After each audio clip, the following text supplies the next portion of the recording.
So in this video, I'm going to work through a few examples from our summary notes this week. Here in this first example, we're told that we have a baseball that has a mass of 0.14 kilograms, has an initial velocity of negative 38 meters per second as it approaches the bat. And so the note here is saying that we've taken the direction of approach as a negative direction. So if you're thinking about the game of baseball, if the pitcher's throwing the ball, that's most likely throwing it this way to the left, while the person with the baseball bat is over here on the right. So there we go. So we've got the baseball coming in with an initial velocity of negative 38 meters per second. And I assume that's because we're just, well, we've got this orientation here. It's coming inward. The bat applies an average force to the ball, and then the ball departs the bat with a velocity of 58 positive meters per second. So in question A, we have to determine the impulse, and in question B, based on the duration of the event. So the bat must have been in contact with the ball for 1.6 times 10 to the negative third seconds. So very short duration, but something that we could measure with slow motion and that sort of thing. We ought to be able to calculate the average force on the ball. So the work that's being shown here in the notes, I think, is perfectly fine. That's what I would show over here when I'm doing my three-column work. I've got my given information, I've got the formulas I'd like to use, and then any work that's necessary to simplify those expressions. So the impulse I or j, it doesn't matter to me which letter you use, is equal to the change in momentum. Since we have our velocity, since we have our mass first, and our velocity of the ball, we can simply multiply those and see that the unit comes out to be kilogram meters per second. Double checking real quick, we have kilograms for our mass unit, and the only way we can multiply another unit here is if they match, which they do. And we've got meters per second, so of course kilogram meters per second is reported. You could also call this, and I would almost prefer to call this, a Newton second, and just recognize that a kilogram meter per second is precisely a Newton second.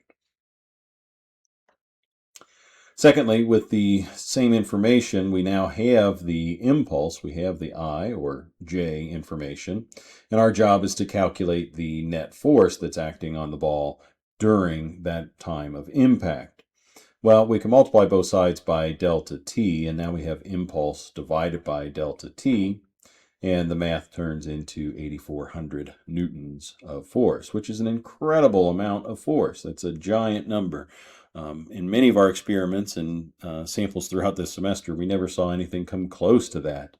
So to think about a baseball and a baseball bat making contact, and the average force for the duration of impact is 8,400 newtons. And here again, the average force is 8,400 newtons, but what likely has happened is that while this average might have been 8,400, we likely saw a peak much higher than that. And who knows, we could have seen a peak of 16,000 newtons of force instead of 8,400.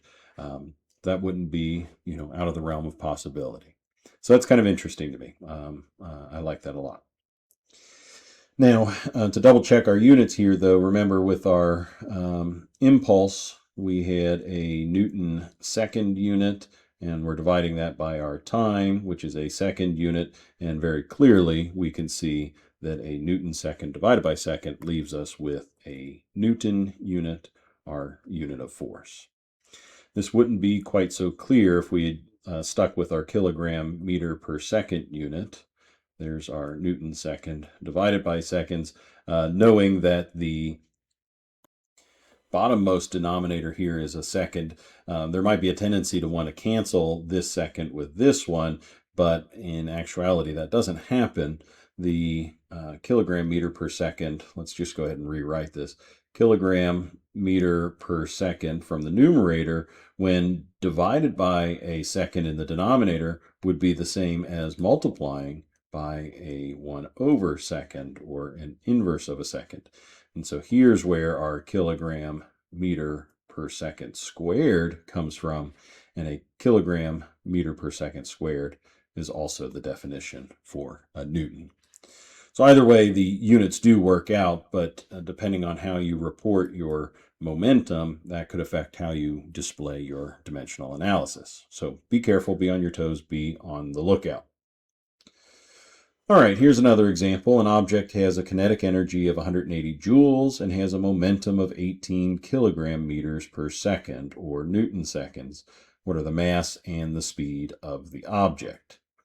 So we should recall that kinetic energy is half of an object's mass times its straight line velocity squared, and its momentum is equal to mass times velocity by itself.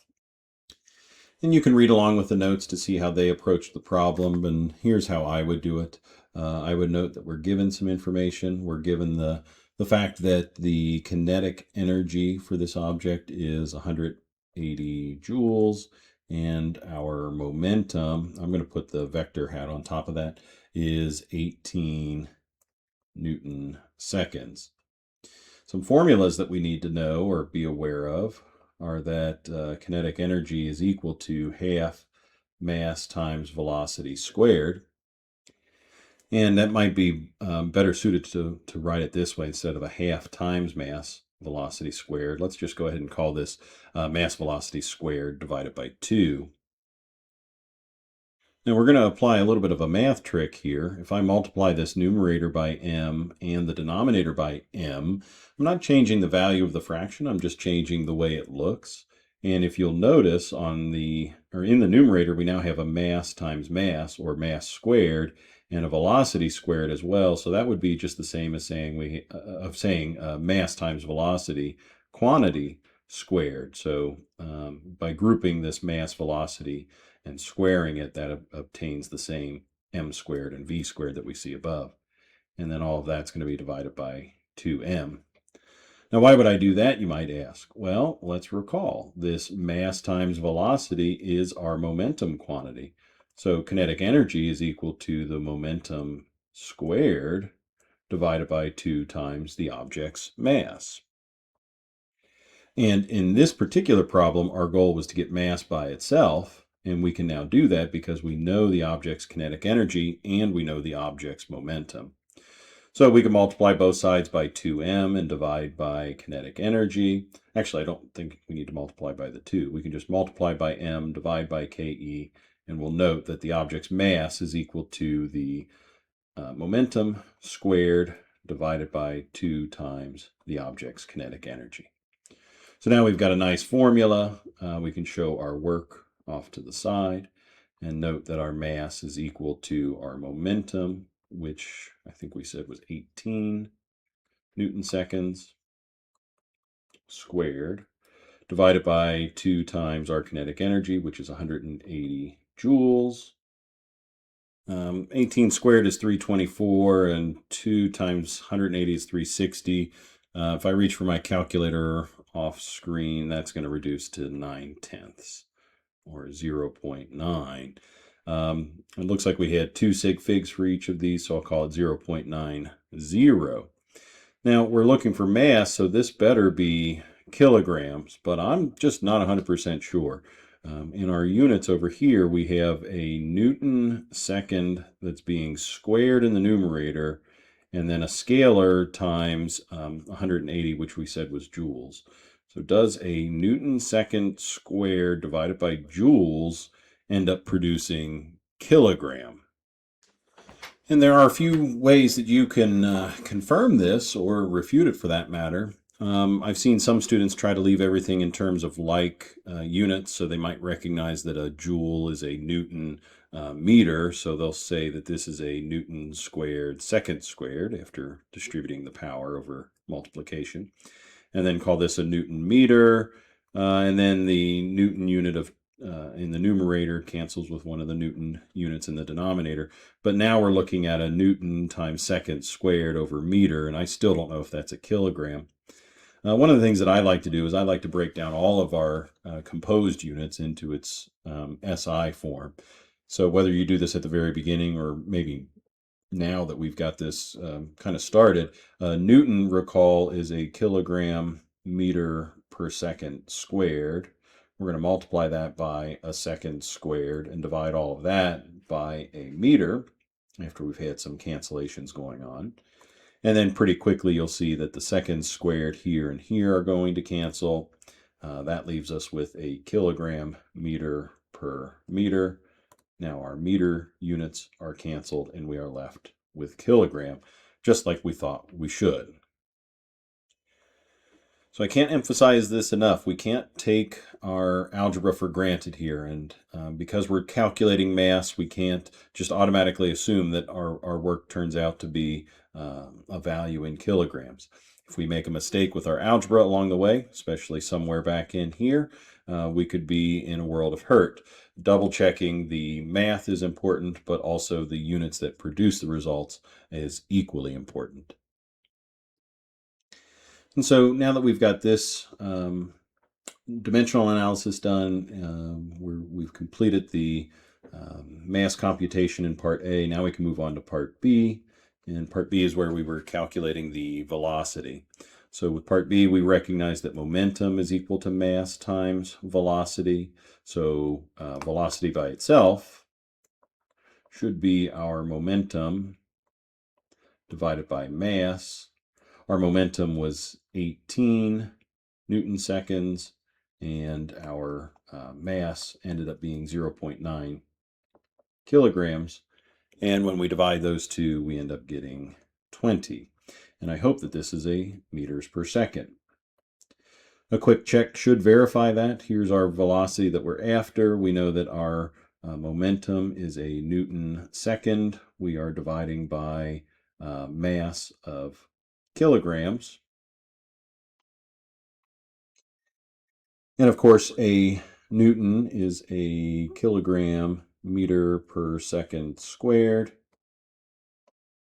multiplied by seconds divided by kilogram. So the second here cancels with one of the seconds there.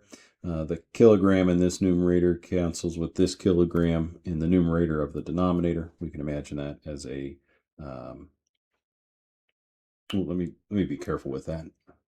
Yeah, that'll be okay. Those two will cancel because we are dividing by kilogram. So that's real similar to kilogram meter per second times the reciprocal of kilogram, so 1 over kilogram. And yeah, that's where our kilograms cancel, and we are left with a meter per second unit, just like we predicted it should be over here on this side of the equation. Okay, so again, dimensional analysis can get tricky, but it's super, super important. Helps us find mistakes in our algebra, along with verifying that the results are producing exactly what we wanted to see.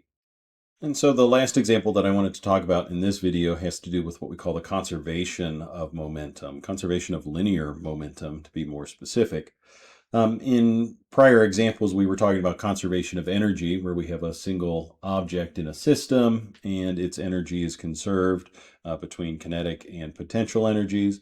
And in this case, when we talk about momentum, we're going to be talking about a collision, or the engagement of two objects, and those two objects are what make up the system this time. So if we were to apply vector notation to each of these objects, where we note the mass and velocity of each object, we have those two objects in a system before the collision. During the collision, we end up creating these normal forces, and the notation that we're showing here is force 1 acting on object 2, whereas this is force 2, force from object 2 acting on force 1. That's why we're using those double digits there. And then after the collision occurs, then we can see what happens to the objects beyond that fact. So the two objects together make up the system, and the conservation of momentum helps us describe what's going to happen after that collision. So since we're changing our perspective so that the system contains both of these objects that are acting in a collision, we're going to assume that there are no additional forces acting on the system outside of that. So again, we're going to assume that the two bodies within the system are complete and that there is no external force acting on the system as a whole. This would be a net external force. And we're going to assume that that's not occurring here. If it did, that net external force would be responsible for the change in the system's momentum. So that's what we're noting here, that external force times the time of the impact, the duration of the impact would be equal to the change in momentum. But if that net external force is zero, and if zero is equal to our change in momentum, well, if the change in momentum ends up being zero, then that means that the momentum at the beginning of the event has to be equal to the momentum that we see at the end. And that's our two-body collision conservation of momentum idea, that if there are no net external forces acting on the system, then the amount of momentum at the beginning of the event and the end of the event remains consistent. So again, if these are the only two objects that are colliding with one another, the amount of momentum added together ends up remaining consistent. There is no loss of momentum through that collision. And here's an interesting problem that goes along with that.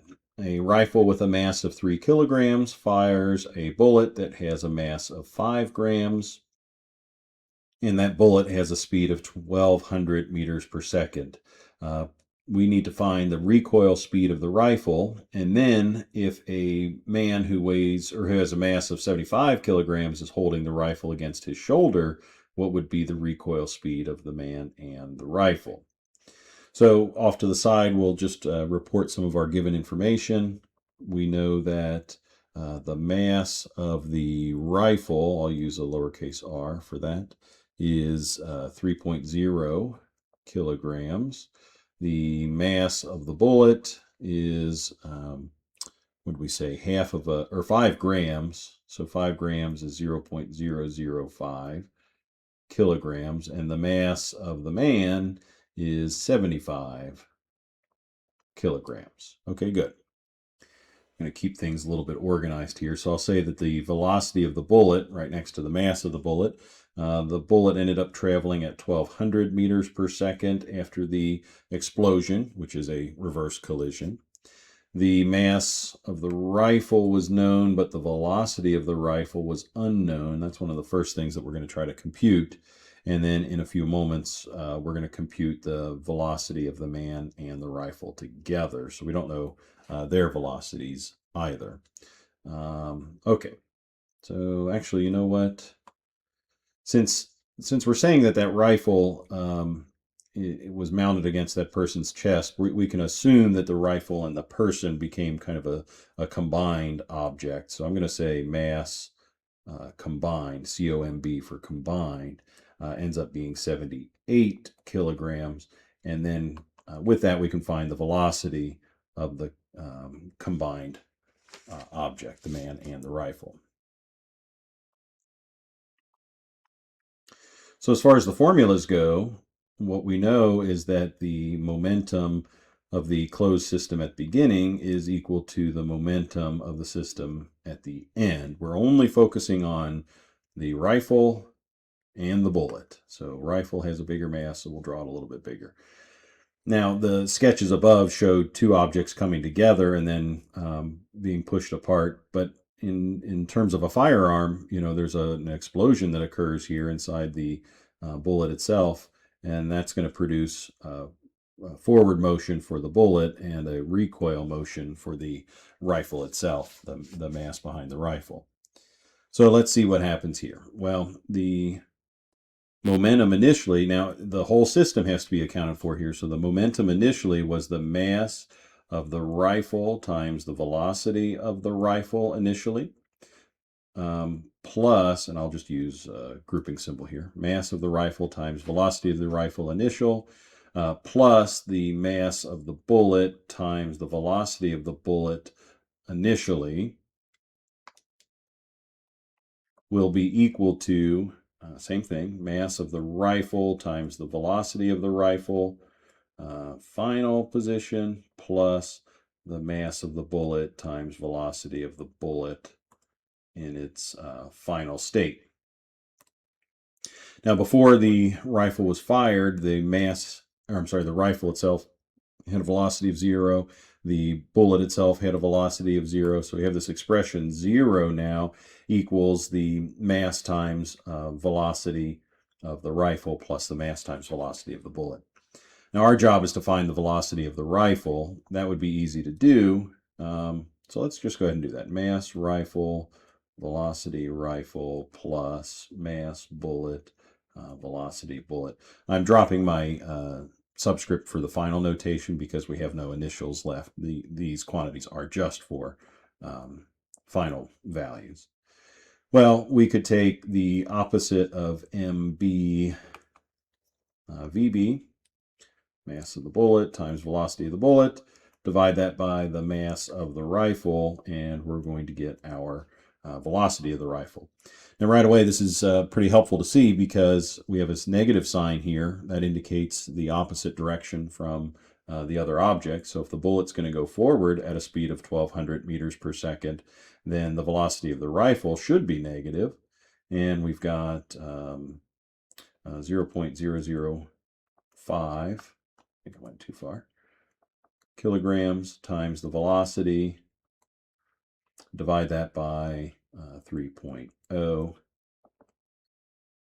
and that comes out to be precisely 2. And when we account for our sig figs, I think we had 2 significant figures for each one, so we'll call this negative 2.0, and that should be a velocity of meters per second.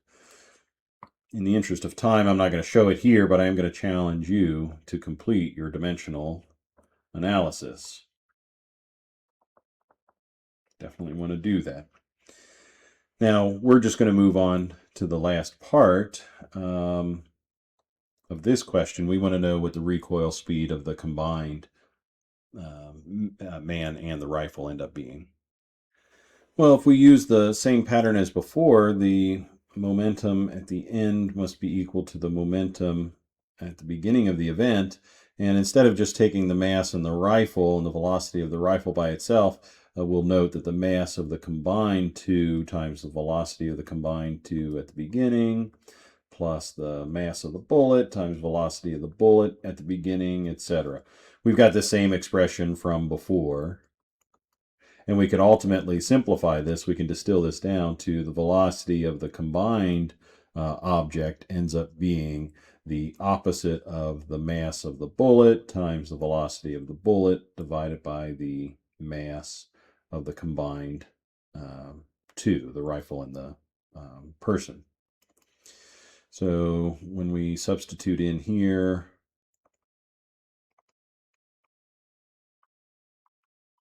instead of dividing by 3, we're now dividing by 78. We see that there's a recoil speed of negative 0.08 meters per second.